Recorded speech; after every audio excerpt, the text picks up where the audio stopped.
Oh iya. Om Swastiastu, Namo Buddhaya, Salam Kebajikan, Habis batuk suara jadi ke dalam ya. Rahayu, Namaste, Shalom. Semoga semua pikiran indah dan baik datang dari segala penjuru. Salam sejahtera. Oh, tambah panjang. Tambah panjang ya. Biar durasinya panjang di pembukaan Baru gitu. 16 detik. Baru 18 detik itu. Aduh, Selamat datang lagi. penonton kurang nih malam ini, padahal belum hujan, tapi angin sudah mulai asik nih, ya kan? Ya, Kemarau akan segera berlalu. Kita harus optimis ya kan, berpikir positif. berpikir positif. Ya, minggu lalu kita ngomongin apa? Politik. Imajinasi. Politik ya. Iya, dikit ada nyenggol politik Oh ya. ya, imajinasi dalam. Siapa tahu tokoh-tokoh politik kita imajinasinya perlu dilatih gitu ya. Perlu diasah. Karena untuk memecahkan solusi hasilnya 4 tuh tidak selalu 2 ditambah 2. Bisa jadi akar pangkat berapa gitu ya kalau Iya. imajinasi. Bisa jadi 10 dikurang 8. Kayak gitu-gitu tuh imajinasi. Ya itu berpikir logis dan pakai logikanya logika matematika, tapi juga bisa dalam konteks-konteks yang lain. Saya juga sempat kemarin itu beberapa waktu lalu ya, saya kebetulan saya mengajar gitu, jadi saya bukan menantang, memang hari itu memang jadwalnya adalah meminta mahasiswa dalam kelompok yang banyak gitu, ada sekitar 7 kelompok itu. Harusnya kalau di jurnalistik itu kalau 7 nggak usah pakai sekitar karena itu pasti ya. Masa yang pasti aja pakai kira-kira gitu, jadi sekitar gitu. Ada sekitar 150 demonstran, 150 dihitung aja, kalau nggak tanya sama korlapnya gitu. Jadi saya sering dimarahin sama redaktur dulu. Sekitar tuh untuk sesuatu yang kira-kira memang tidak bisa kayak tahun-tahun yang sudah sangat lampau, atau ada beberapa hitungan-hitungan ya mungkin ribuan atau ratusannya, misalnya 500 mungkin kalau demonstran misalnya. Oke lah, balik lagi ya, 7 kelompok. 7 kelompok Jadi panjang ngomong kata sekitar ya. Jadi maju kelompok 1 gitu. Jadi kira-kira mempresentasikan ide apa sih yang akan Anda buat untuk melakukan penelitian di bidang ini gitu. Jadi ada topik penelitian gitu. Areanya sudah dijelasin sebelumnya, diskusi cara mencari masalah dan seterusnya gitu. Nah, ketika kelompok 1 maju itu, kemudian saya bahas itu logikanya, mencari masalah penelitian itu prinsip-prinsipnya apa gitu. Kalau misalnya isunya di seputar itu, maka kira-kira cara berpikirnya begini gitu. Sama dengan ketika yang tadi Anda contohkan gitu. Saya menyampaikan sebuah pola gitu. Saya berharap itu tidak akan diulang oleh kelompok yang sesudahnya gitu. Jadi pola. Jadi kalau ada sebuah hasil, ini hasilnya adalah 10 ya. Dan kelompok pertama datang dengan 5 tambah 5, seharusnya kelompok lain untuk nyampe 10 itu datang dengan pola yang lain. Kan polanya sudah ada nih, ini isinya sudah ada, jadi harus datang dengan pola yang lain. Ada banyak alternatif gitu kira-kira, kan logikanya begitu. Alternatif atau variasi? Atau variasi gitu. Ya, kira-kira begitulah. Cuman memprihatinkan ya. Sampai di kelompok ke-7 mungkin hanya 1 yang kira-kira menangkap itu gitu. Jadi yang lain datang dengan cara yang sama, polanya mirip gitu. Sama, jadi saya harus mengulang-ulang itu gitu. Stereotype jadinya ya. Gitu. Itu tidak kan berani keluar dari kotak gitulah. Tidak berani keluar. Jadi kan dalam konteks itu kita juga membayangkan ya, pada akhirnya imajinasi itu menjadi salah satu kunci atau sumber di mana kreativitas itu muncul kan, gitu ya kira-kira. Jangan iya aja, Anda harus membantu saya untuk menjelaskan. Tidak bisa diajarkan kan. Waktu itu Mas Edo itu siapa? Kan teman Anda itu. Iya. Mas Edo Eduardo Irfan di bilang, Bogor. kalau kapan datang ke sini? Ditunggu Banon. Iya, filosof. Iya betul. Tidak bisa diajarkan gitu ya kan, atau tidak bisa diturunkan. Karena memang Anda tercerahkan itu bukan karena pelatihan, tapi Anda tercerahkan itu bukan apa yang guru katakan, tapi apa yang Anda temukan, gitu sih ya kan. Jadi Anda harus menemukan sendiri metodenya sendiri, pelatihannya. Karena latihannya di rumah atau di mana aja, di toilet juga bisa, di motor bisa. Pelatihan kreativitas itu gitu maksudnya. Ya balik lagi ke apa ya, yang di akhir minggu lalu kita ngomongin bahwa bahkan di dalam menciptakan atau melahirkan kebijakan oleh pemangku kepentingan pemerintah gitu, misalnya kepala daerah sampai presiden gitu, kalau ada kata-kata bahwa ini memimpinnya itu kurang imajinatif, itu kan berarti ada sesuatu yang hilang misalnya. Jadi boleh jadi misalnya si pemimpin itu hanya melaksanakan template atau meneruskan apa ya, kebijakan sebelumnya. Artinya dalam konteks itu imajinasi itu punya kaitan dengan kecenderungan, kebiasaan atau kemauan itu, di samping kemauan untuk menelisik lebih jauh persoalan apa yang dimiliki oleh sebuah kota, misalnya sebuah daerah atau sebuah negara ya kan. Masyarakatnya butuh apa gitu, daerah ini atau kota ini butuh apa gitu kira-kira.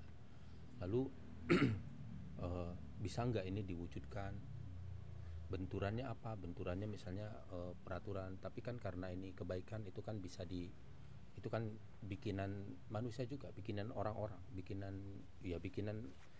manusia-manusia yang diberi amanah memang untuk memikirkan. Jadi kalau memang visinya ini untuk kebaikan kota, menjadi lebih maju, menjadi lebih baik, menjadi lebih menyejahterakan, lebih membahagiakan masyarakatnya, maka kan artinya harus dicari cara untuk supaya sebuah kebijakan bisa diwujudkan, misalnya dalam konteks yang semacam itu ya.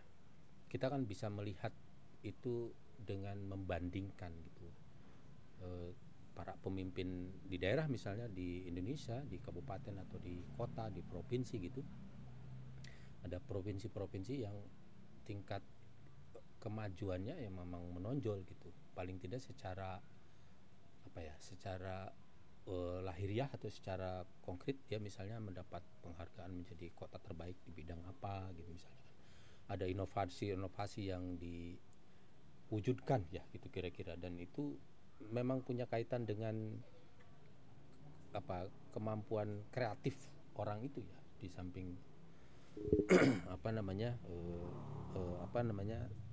di samping kemauan atau kesungguhan dia untuk mencari cara-cara agar kebijakan itu bisa diwujudkan.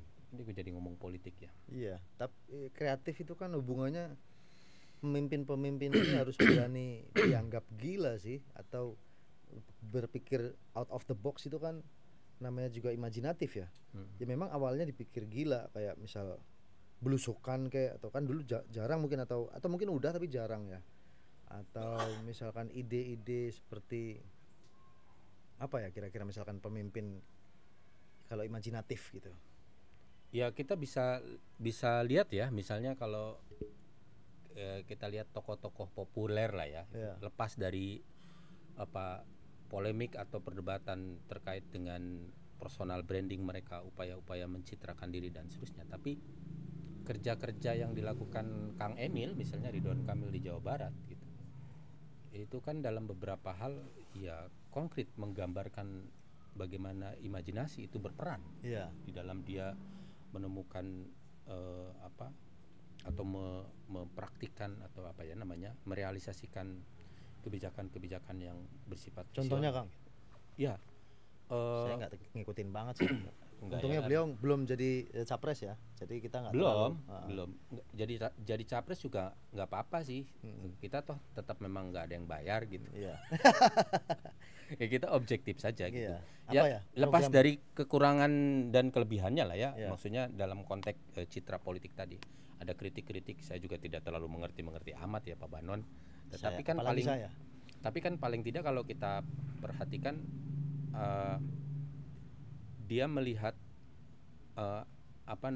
sejumlah akar persoalan gitu, dan dia berangkat dari situ. Misalnya salah satunya ya masyarakat tuh harus bahagia, lalu kemudian visi itu diwujudkan dalam bentuk program-program yang kira-kira bisa membuat masyarakat bahagia gitu, punya tempat piknik yang representatif, tempat healing dikelola sedemikian rupa gitu. Tempat wisata. Ada kurang ya tempat wisata, ada kurang ada lebihnya. Itu sekali lagi soal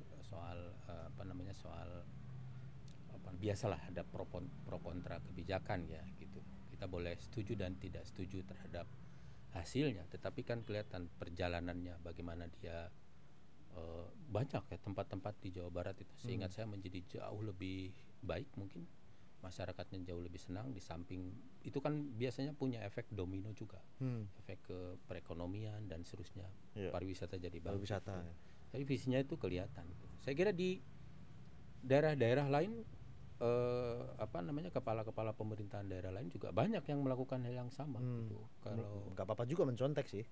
Oh iya, bahkan sebelumnya mungkin sudah di Banyuwangi itu kalau nggak salah itu bagus juga kan gitu. Kalau tidak salah ya, informasi semacam ini kan ya harus dicari ke ahlinya sih, kita bukan ahlinya. Tapi ini kan kita konteksnya ngomong tadi kebijakan yang imajinatif, kan Anda menanyakan contohnya gitu. Iya. Yang kedua misalkan contoh yang lain dari apa yang dilakukan Pak Ridwan Kamil. Ya. Jadi ngomongin Ridwan Kamil nggak apa-apa ya. Ini ya yang menarik saya kira karena dia punya background seniman ya, arsitek dengan pengalaman kuliah di luar negeri, lalu kemudian ya itu tercermin dari apa yang dia lakukan gitu, pengalaman internasionalnya baik dalam belajar maupun di dalam termasuk terutama ketika dia menjadi gubernur kan dia banyak juga memasarkan atau mengabarkan kebijakan-kebijakannya di luar negeri, dan ada catatan-catatan penghargaan yang luar biasa. Sebagai arsitek kan memang salah satu yang cukup populer dari dia adalah desain-desain masjidnya yang itu bukan hanya di Jawa Barat kan gitu, di berbagai daerah sampai ke luar Pulau Jawa ya, dan keren-keren gitu ininya kan gitu. Dan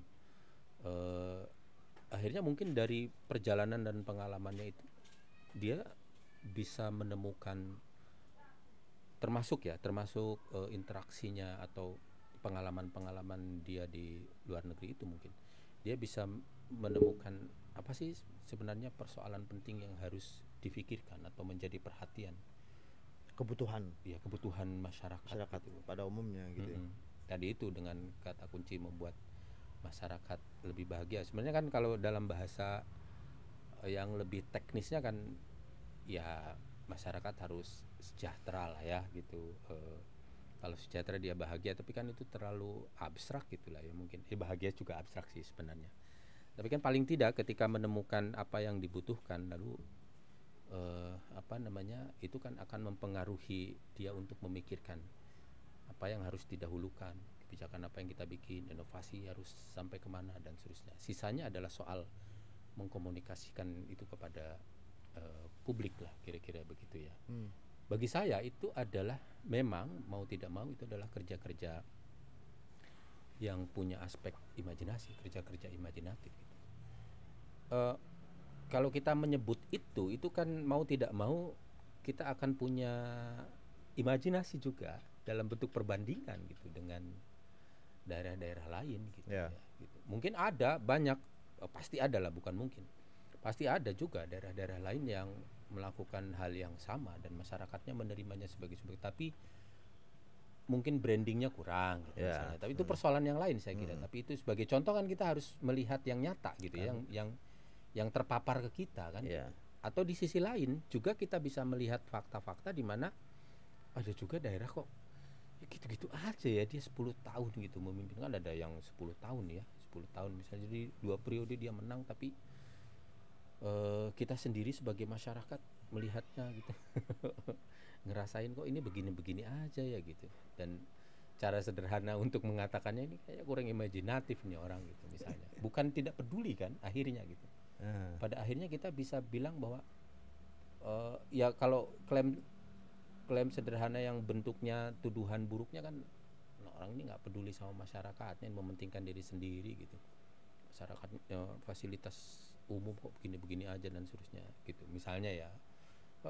Tapi boleh jadi sebenarnya bukan persis-persisnya dia tidak peduli, tapi kayak kehilangan kurang daya imajinasinya gitu, mungkin balik lagi ke situ ya, kayak mentok nih omongan. Kedamaian membosankan memang sih, sehingga udah kita udah damai kok, meskipun bosen ya udah nggak usah maju, nggak usah mundur gitu, apalagi sih yang Iya, dibutuhin. Jangan, Misalkan ya, jangan-jangan begitu ya. misalkan Jangan-jangan ya. banyak Tapi memang banyak pemimpin yang merasa puas damai dengan kan keadaannya bersyukur gitu. juga ya, karena apalagi Tapi gitu. bersyukur kan bagus. Iya, merasa puas itu, merasa puas kan Merasa bersyukur puas, ya. iya. Kita nggak puas mulu gitu kan, kita harus Iya. bersyukur. Mau ngapain, mau ke arah baik apa buruk, nggak usah, udah begini aja gitu. Atau memang kayak apa yang ditiru daerah-daerah lain dari kegiatan atau produksinya yang diwujudkan sama Pak Ridwan Kamil ini menjadi ya plagiat. Memang kan original adalah plagiat yang tidak terdeteksi. Kalau terdeteksi juga nggak apa-apa juga sih, karena ini untuk kebaikan bersama ya. Ini Iya. soal karya di musik gitu, itu juga terdeteksi juga lama-lama akhirnya. Kalau Padahal ini belum jam 11 malam tuh. Kalau bapak-bapak biasanya jam 10, jam 11 malam baru tuh ngomongin politik. Ya kita bersyukur juga sudah bisa ngobrol begini, tapi kelihatannya kita harus menunda lagi atau melanjutkan obrolan kita nanti, Bung Banon. siap, Jangan-jangan abis ini kita ngomongin Jokowi? Enggak ya, berat banget ya. jangan. Pak Prabs, Pak Anies, oke. Mas Anies, Pak Prabs, Mas Giber, oh Giber, Gib. Mas Gib. Terima kasih. Terima kasih, Kita terima akan kasih. lanjutkan, kita akan keluar dari politik lagi. Terlalu imajinatif kita tadi. Hai. Terlalu kreatif juga kurang bagus, tapi terlalu mainstream juga membosankan. Kita tengah-tengah lah. Ya, sih. Terima kasih. Om Swastiastu, Namo Buddhaya, salam kebajikan, Rahayu, Namaste, Shalom, Assalamualaikum warahmatullahi wabarakatuh. Sehat selalu.